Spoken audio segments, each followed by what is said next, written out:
A single spark turned a glittering debutante ball into a raging inferno. But what if the real fire was the secret burning in Sophie Carter's family? A lie so twisted it cost her everything. When her twin sister Lila shone in a silver gown, Sophie stood in the shadows, clutching proof that could destroy them all. A letter revealing Lila wasn't even their father's child? Was it jealousy that drove her to risk her life in the flames? Or a love so deep it defied betrayal? Hit that subscribe button and help us reach our first 1,000 subscribers. Don't miss the shocking truth unfolding in this story. The living room smelled of lavender and tension, the kind that hangs thick in the air when words cut deeper than they should. Sophie Carter stood frozen in the middle of the hardwood floor, her hands trembling at her sides, her chestnut hair falling messily over her shoulders. She was 16, but in that moment, she felt smaller than she ever had. Across from her, her twin sister Lila lounged on the beige couch, flipping through a glossy catalog of designer gowns, her hazel eyes gleaming with a smugness Sophie had learned to recognize years ago. Their mother, Margaret, stood by the fireplace, her arms crossed, her lips pursed in that familiar line of disapproval. "Don't be ridiculous, Sophie," Margaret said, her voice sharp enough to slice through the silence. "Why would we waste money on your debutante ball when you don't even try to look presentable?" The words hit Sophie like a slap, raw and stinging. She clenched her fists, nails digging into her palms, fighting the heat rising behind her eyes. She glanced at Lila, hoping for a flicker of solidarity. After all, they were twins, born minutes apart, sharing the same heart-shaped face, the same hazel eyes. But Lila didn't look up.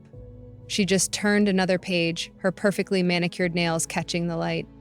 "It's my 16th birthday, too," Sophie protested, her voice softer than she wanted, barely a whisper against the weight of her mother's judgment. "We're twins. Isn't it supposed to be for both of us?" Her father, Henry, didn't even lift his eyes from the newspaper spread across his lap.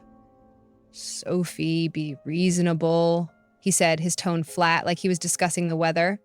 "These events are about making connections, finding suitable matches. It's a matter of investment. Paying for yours would be throwing money away." Throwing money away. The phrase echoed in Sophie's head, each syllable a hammer against her chest. She wanted to scream, to demand why they saw her as a lost cause while Lila was their golden ticket. But she didn't. She never did. Instead, she stood there, swallowing the lump in her throat, her gaze darting between her parents and her sister. Margaret nodded, as if Henry's logic was gospel. "Lila's the one with the looks, sweetheart," she said, softening her tone just enough to make it sound like kindness. "You've got other qualities. You should understand the difference by now." Sophie's breath hitched. Other qualities.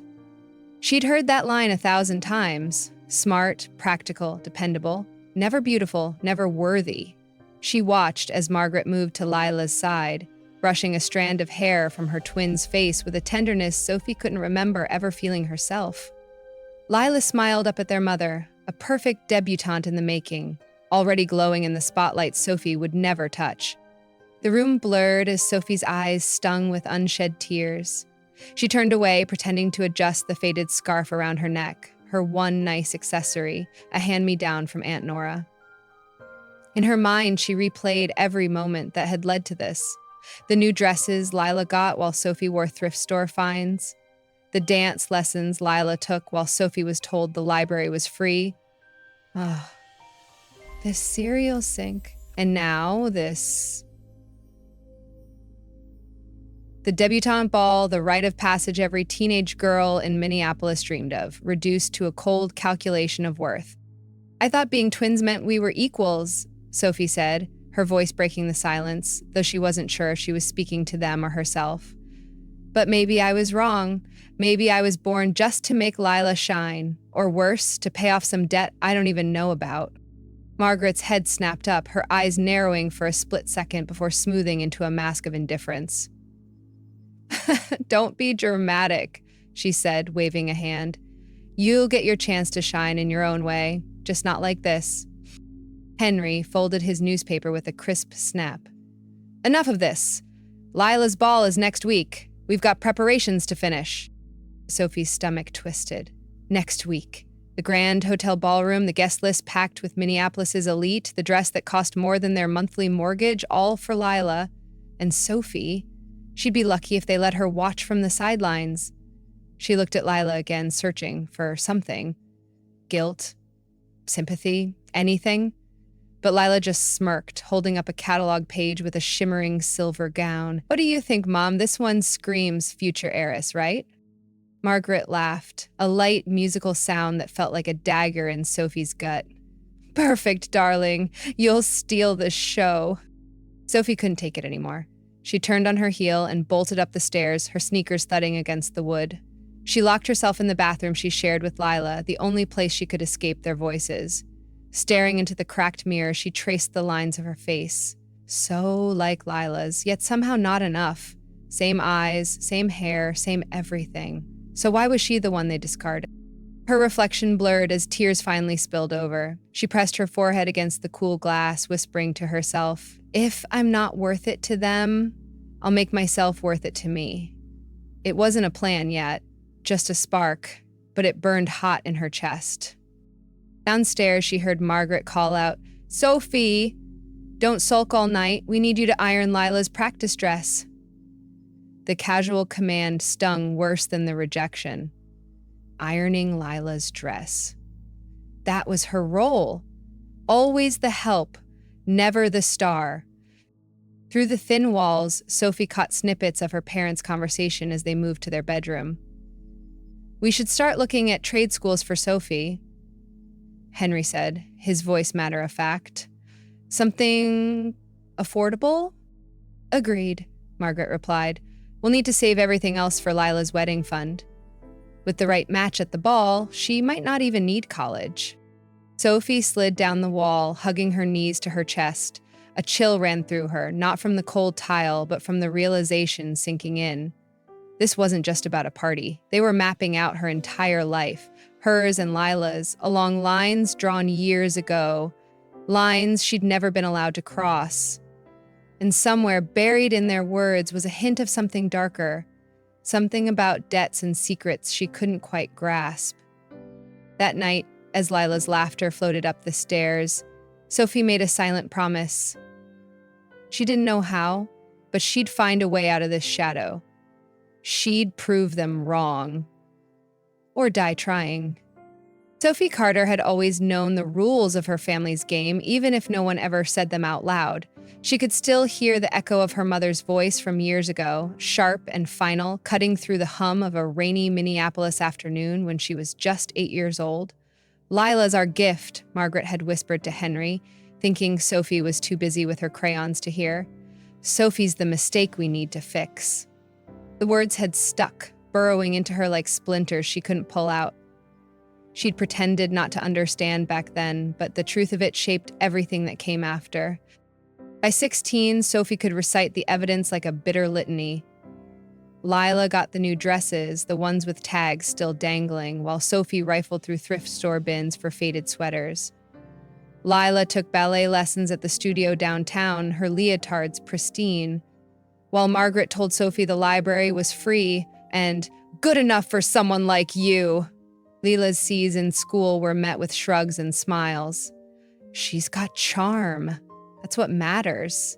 While Sophie's straight A's were dismissed as expected, like breathing. You're the practical one, Henry would say, as if it were a compliment. Lila's the star. Sophie coped the only way she knew how. She threw herself into her studies.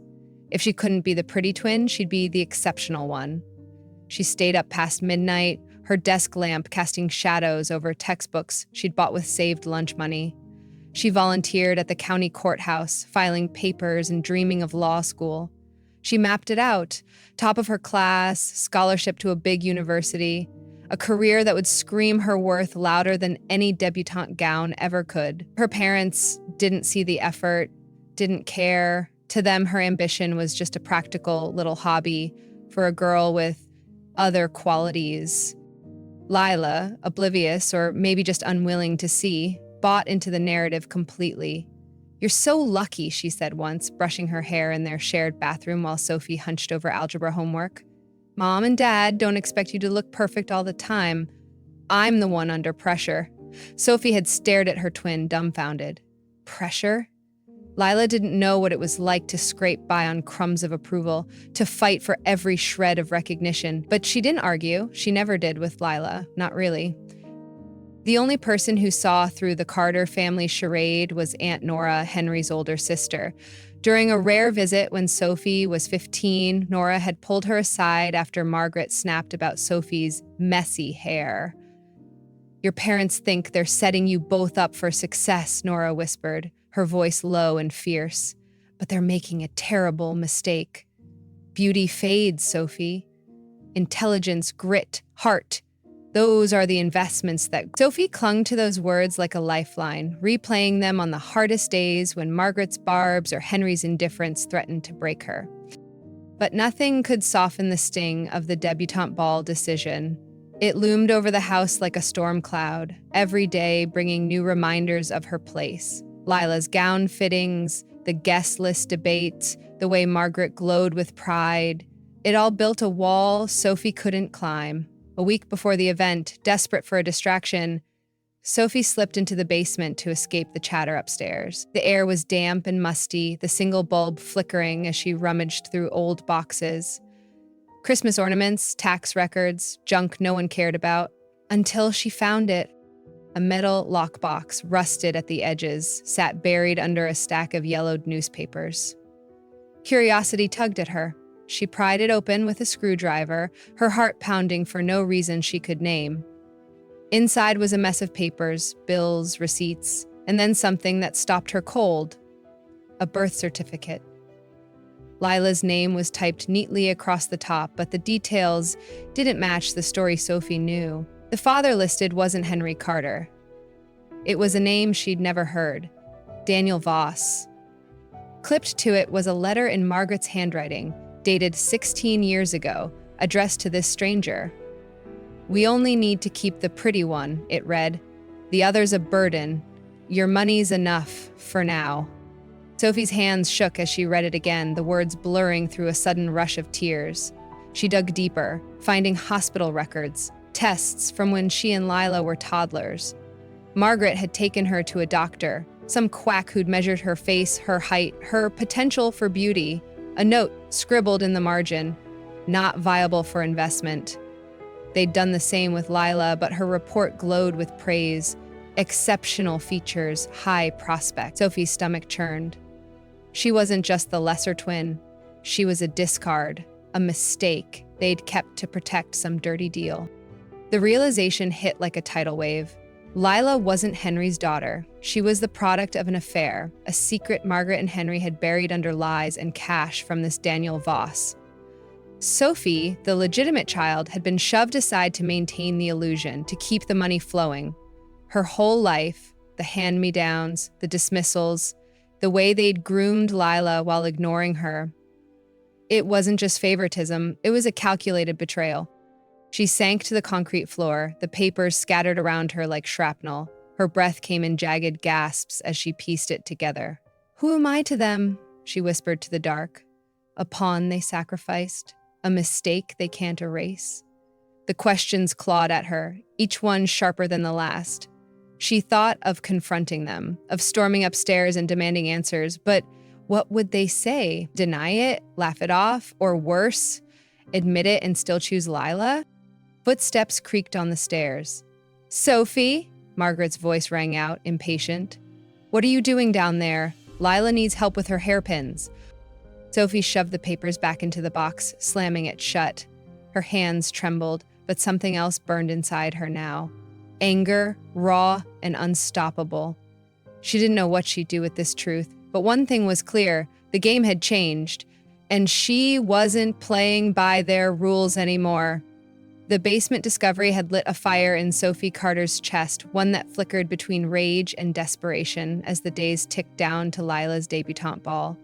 She'd hidden the lockbox back under the newspapers, but its contents haunted her every waking moment.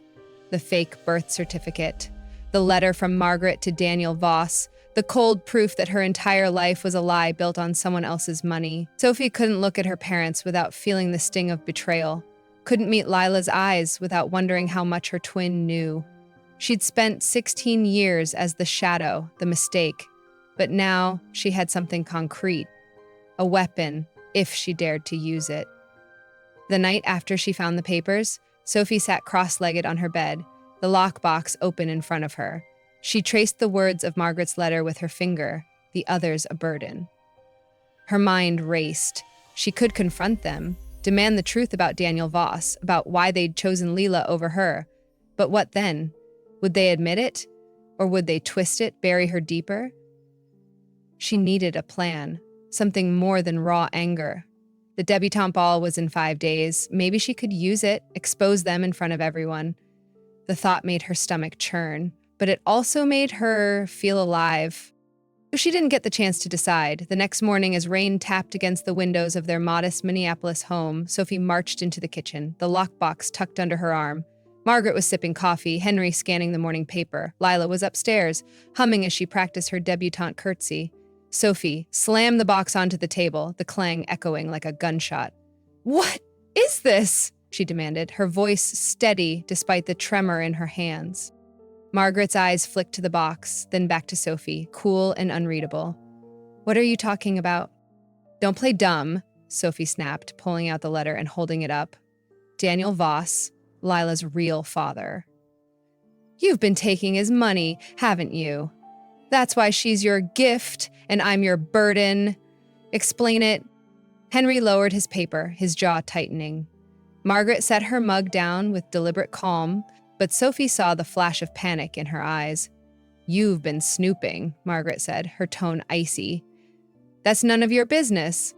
"None of my business?" Sophie's voice rose, cracking with fury. "You've spent my whole life treating me like trash because of this deal. I deserve to know." Henry stood, towering over her. "Watch your tone, young lady. You don't know what you're messing with." "Then tell me," Sophie shot back, stepping closer. "Tell me why I'm the one you threw away." Margaret laughed, a brittle, hollow sound. "You think you're so smart, don't you? Digging up dirt like some little detective. You want to ruin this family? Go ahead. See what happens." The threat hung heavy in the air. Before Sophie could respond, Lila's voice cut through from the doorway. "What's going on?" She stood there, hair half-pinned, her expression a mix of confusion and annoyance. Sophie turned to her twin, the letter still clutched in her hand. "Did you know?" she asked, quieter now, searching Lila's face. "Did you know you're not his?" She nodded toward Henry. Lila's eyes widened, darting to their parents, then back to Sophie. For a moment, Sophie thought she saw guilt, maybe even fear, but then Lila straightened, her lips curling into a faint sneer. "You're jealous," she said. "That's all this is. You can't stand that I'm the one they chose. Don't drag me into your drama, Sophie." The words hit harder than Margaret's insults. Sophie stared at her twin, the sister she'd shared a womb with, and felt something break inside her. "You knew," she whispered, "and you let them do this to me." "Enough," Henry barked, slamming his hand on the table. "You want to play this game? Fine. But if you breathe a word of this outside this house, we'll sue you for slander. We'll say you made it all up. Crazy, bitter Sophie, trying to tear us down." Sophie laughed, a choked, incredulous sound. "Sue me? With what money?" Then it hit her. The $2,000 she'd saved from waitressing at the diner, stashed in her dresser for college applications. She bolted upstairs, heart pounding, and yanked open the drawer. Empty. She tore through her room, under the bed, in her closet. Nothing. When she stormed back down, Margaret was waiting, arms crossed, a smug tilt to her lips. "Where is it?" Sophie demanded. "My money. You took it, didn't you?" "We needed it," Henry said, unapologetic. "Legal fees aren't cheap. You forced our hand." "Legal fees?" Sophie's voice shook. "You're hiring a lawyer against me?" Margaret stepped closer, her voice low and venomous. "You think you can threaten us? We'll turn it around." Say you stole from us. Who's going to believe you over us? A judge? A college admissions board? You'll be lucky to get a job flipping burgers. Sophie's knees buckled, but she caught herself on the counter. They weren't just dismissing her. They were destroying her. She looked to Lila, pleading silently for something, anything, but Lila turned away, fussing with her hairpins. "Don't ruin the ball, Sophie," she muttered. "It's all I've got."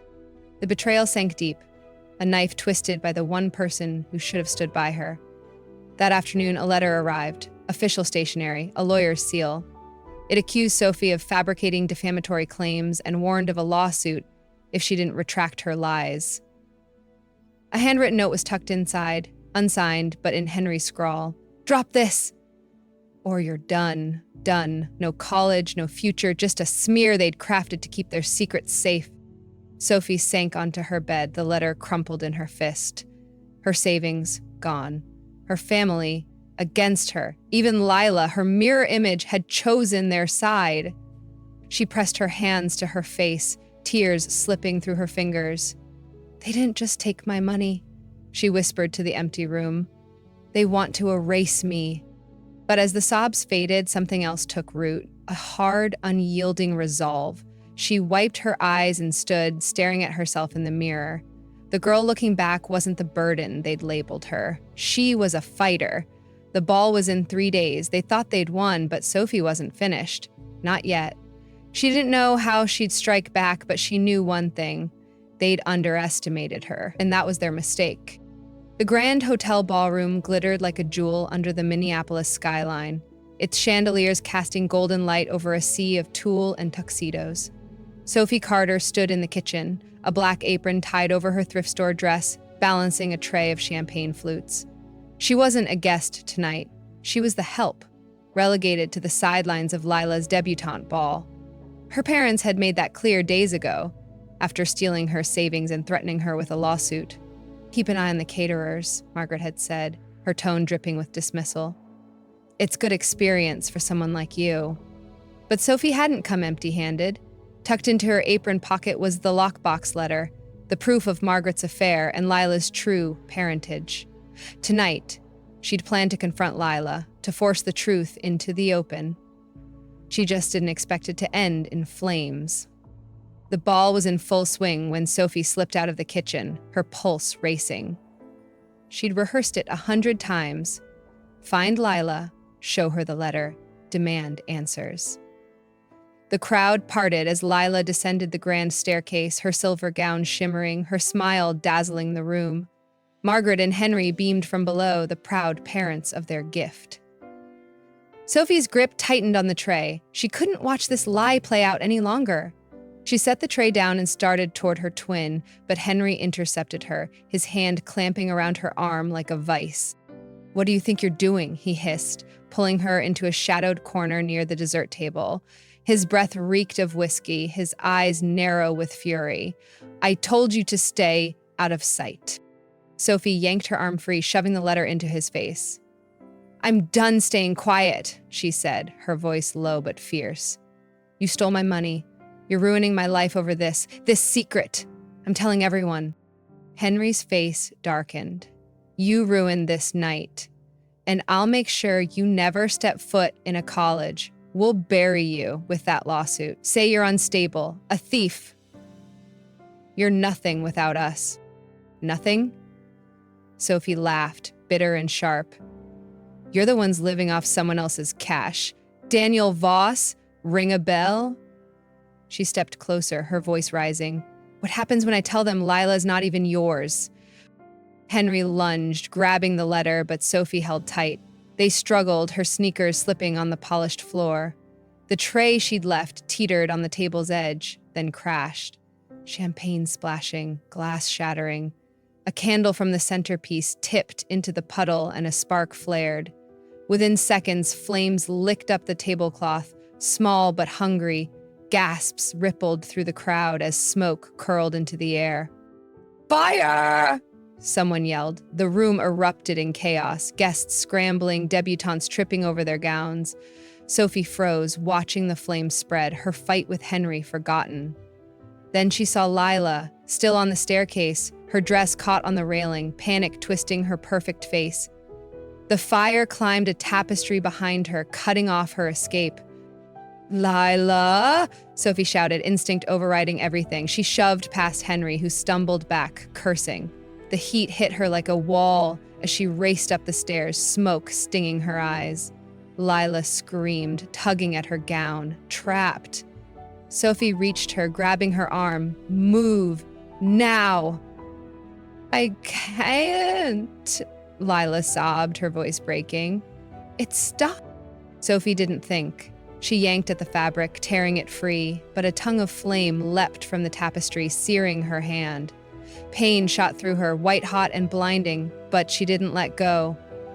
"You're my sister," she yelled over the crackling fire. "Whether you want it or not." She dragged Lila down the stairs, shoving her toward the exit as the blaze roared behind them. They stumbled into the cool night air, coughing, surrounded by sirens and shouting guests. Sophie clutched her burned hand, the skin red and blistered, tears streaming down her face, not from the pain, but from Lila's words as they hit the ground. "You shouldn't have saved me. I don't deserve it." The aftermath was a blur. Firefighters doused the ballroom, the Carter family's triumph reduced to ash. Margaret and Henry blamed Sophie, spinning a story for the police. She'd been reckless, knocked over the candle in a tantrum. The lawsuit threat loomed larger now, with arson whispered in their accusations. Sophie's hand, wrapped in gauze, throbbed as she sat in Aunt Nora's apartment days later, the weight of it all crushing her. She couldn't write her college applications, couldn't fight back. Not like this. "They took everything," she told Nora, her voice hollow. "My money, my future. Now they'll pin this on me." Nora's eyes blazed. "Not if I can help it." She'd called in a favor, a lawyer friend who dug into the Carters' finances.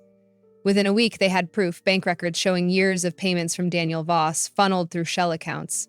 The lawyer filed a counterclaim. Embezzlement, fraud, turning the tables. "They can't sue you. They're the ones breaking the law," Nora said, handing Sophie the documents. Free, but not whole. Sophie won a full scholarship to Harvard, her grades and grit shining through despite the bandages. She begged Lila to come with her, to escape their parents' grip. "We can start over," she said, voice cracking. "Together." Lila shook her head, tears in her eyes. "I can't. I stayed with them. I chose them. I have to make it right." She turned away, leaving Sophie alone with her victory and her scars. Sophie packed her bags, the letter from Harvard trembling in her good hand. "I lost her again," she whispered to the empty room, "but I won't give up on me." The fire had taken her skin, her sister's trust, her old life, but it had forged something new. She stepped into Aunt Nora's car, the Minneapolis skyline fading behind her, and vowed to rise from the ashes they'd left her in. 10 years had passed since the fire at the Grand Hotel ballroom, but Sophie Carter could still feel the heat on her scarred hand when the wind blew cold across Minneapolis. At 36, she was a partner at Preston and Associates, one of the city's top law firms, the youngest in its history. Her corner office overlooked the skyline, a testament to the life she'd clawed out of the ashes her family had left her in. Harvard, Columbia Law, a career built on grit and sleepless nights. It was everything she'd promised herself that night she'd stared into the bathroom mirror at 16. But the victory felt hollow when her phone buzzed one gray Tuesday afternoon with a text from an unknown number. "Lila's gone. Come home." Sophie drove to the Carter house in silence, the familiar streets a blur. She hadn't spoken to Lila in months. Sporadic calls about Lila's kids, James and Ellie, were all that tethered them. The last time, Lila's voice had been thin, strained. "I'm fine, Soph. Just tired." When she arrived, the house looked smaller, sagging under years of neglect. Margaret opened the door, her makeup cracking around stress-lined eyes. Henry leaned on a cane behind her, his once imposing frame withered. "She's dead," Margaret said flatly. "Overworked herself. Pneumonia took her fast." Sophie's knees buckled. "When?" she whispered. Last night, Henry rasped. She wouldn't stop. 2 jobs, the kids. We couldn't keep up. Couldn't or wouldn't. Sophie pushed past them, her heart pounding as she climbed to Lila's basement room. It smelled of damp and despair, a twin bed shoved against peeling paint, toys scattered across the floor. James, 7, and Ellie, 4, sat huddled on a blanket, their wide eyes so like Lila's, tracking her every move. A folded paper lay on the pillow, addressed to her in Lila's shaky handwriting. Sophie sank onto the bed, unfolding it with trembling fingers. Sophie, I was wrong. You were right all along. I should have gone with you. Left them behind. I tried to make it up to Mom and Dad to fix what I broke that night at the ball, but they used me up, just like they tried with you. James and Ellie are all I've got left. Take them, please. Give them what I couldn't. I love you, even if I never said it right. Lila. Tears blurred the ink as Sophie clutched the note to her chest. She'd begged Lila to leave a decade ago, after the fire, after Harvard. But Lila had stayed, chained by guilt and their parents' promises. Empty words about supporting her, about a future that never came. Sophie rummaged through Lila's things, desperate for more, and found a battered notebook under the mattress. Pages of sketches spilled out, floor plans, furniture designs, notes about online interior design courses Lila had taken in secret. A sticky note on the last page read, "For when I'm free, like Sophie." The sobs came then, wrenching and unstoppable. Lila had dreamed, had fought in her quiet way, but she'd run out of time. Sophie pressed the notebook to her face, breathing in the faint scent of her twin. "You didn't escape," she choked out. "But I'll make sure your kids do."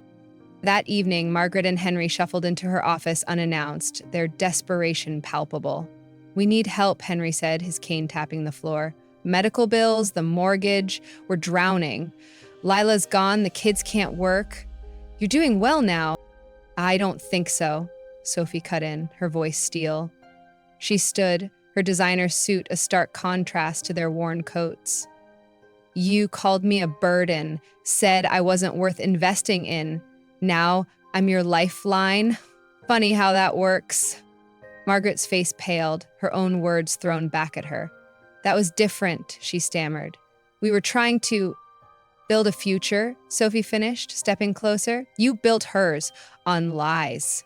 Daniel Voss's money, my silence. You spent thousands on Lila's gowns while I scraped by. I invested in myself. My education, my career. Your investment failed. Mine didn't." Henry's shoulders slumped. "We made mistakes," he admitted, voice cracking. "But we're still your parents. Biology doesn't earn you my paycheck," Sophie said evenly. "Not after you tried to sue me, to erase me. You failed me and Lila. In different ways, but just as badly." She pressed the intercom. "Lisa, bring the files." Her assistant handed her a folder, and Sophie opened it with deliberate calm. "I'm not giving you money," she said, "but I've set up trust funds for James and Ellie, education, security, and I'm taking them. Lila asked me to. I've also paid for vocational training, if you want it. A chance you never gave us." Margaret's eyes welled up. "The kids. Don't take them. They're all we have left." "You had us," Sophie replied, turning to the window. "You chose wrong." They left, defeated, clutching the papers she'd handed them. Through the glass, Sophie watched their car sputter away, a weight lifting off her shoulders. Later, she drove to a quiet suburb, unlocking the door to a new house she'd bought. A fresh start. James and Ellie ran inside, their laughter echoing. In one room, she'd set up a drafting table, hung Lila's sketches on the walls. "This is yours," she whispered to the air. That night, she called the kids to her side. "Your mom was brave," she said, handing them the notebook. "She wanted more. For herself. For you. We'll make it happen together." James hugged her. Ellie curled into her lap, and Sophie felt Lila there, a ghost of warmth. One last twist lingered. She'd left a small account for Margaret and Henry, accessible only if they publicly apologized at Lila's grave. They hadn't. Maybe they never would. Sophie didn't care. "I don't forgive them," she murmured, staring at the stars, "but I forgive you, Lila, and me." The legacy wasn't ash, it was hope, built from scars.